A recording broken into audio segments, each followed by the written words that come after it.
एक मेरे वर्ग का और एक मेरे वर्ग के कमाने वालों का हरिजन का हरिजन इस्तेमाल कर रहे थे।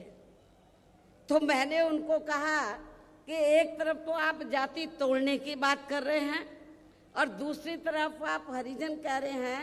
यदि हम इसको पॉजिटिव सेंस में लें तो हम तो हरि का मतलब ईश्वर, हम तो ईश्वर की औलाद होगी, तो बाकी लोग क्या शैतान की औलाद है? ये मैंने 1977 में जब मुझे उन्होंने ऑल इंडिया की तरफ से इनवाइट किया तो ये मैंने वहाँ पर बोला था। तो उधर ही जो जनता पार्टी के जो नेतागण लोग थे उन्होंने माफ़ी मांगी और कहा कि मैंने बोला कि आपको सरकार संविधान से चलती है। एसटी क्यों बोल रही हूँ?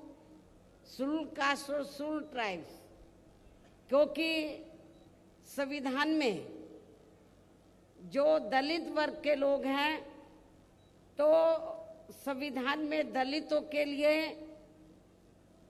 तो हरिजन लफ्ज का इस्तेमाल नहीं किया गया है, बल्कि अनुसूचित जाति व जनजाति लफ्ज का इस्तेमाल किया गया है।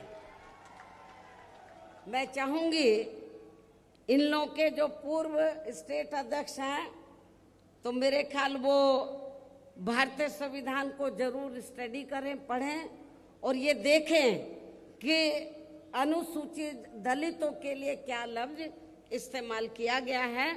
तो मुझे क्या लगता है ये बाबा साहब के बारे में इनको जानकारी है, लेकिन ये भी जानकारी लेनी चाहिए कि SC ST के लिए क्या लफ्ज इस्तेमाल किया गया है।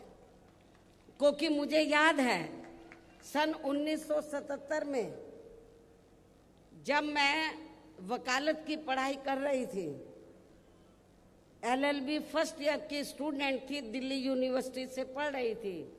1977 में जनता पार्टी की सरकार बनी और इन्होंने वोट क्या कह के लिया था कि हम स्वर्गीय श्री बाबू जगजीवन राम जी को देश का प्रधानमंत्री बनाएंगे, जिसको कांग्रेस ने नहीं बनाया।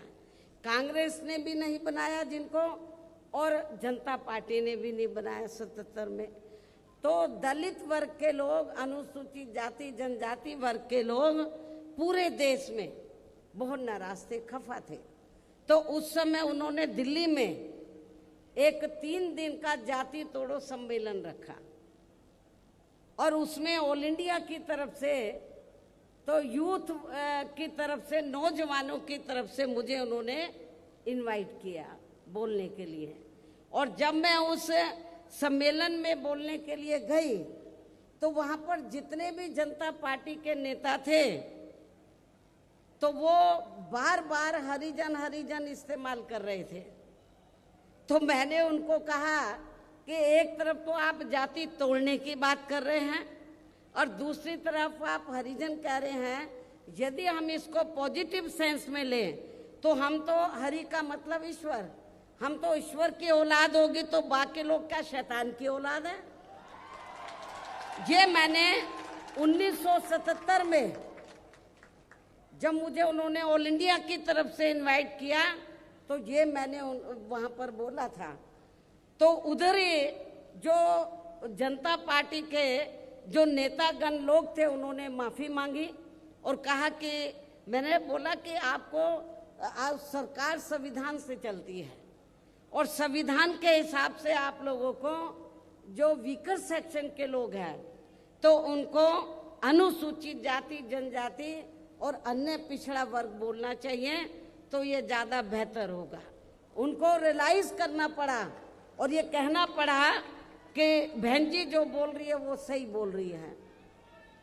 तो मैं आपको ये बताना चाह रही थी, माननीय सुप्रीम कोर्ट ने भी 1 अगस्त सन 2। साथियों, जैसा कि आपको पता है, बी मिशन टीवी हमेशा ग्राउंड जीरो की रिपोर्ट आपके बीच रखता है। अगर आपको हमारा काम पसंद आता है तो बी मिशन टीवी को आर्थिक मदद करें, जिससे कि हम यूं ही निरंतर ग्राउंड लेवल पर काम करते रहें। स्क्रीन पर दिख रहे QR कोड को स्कैन करें और अपने दान की राशि बी मिशन टीवी के खाते में भेजें।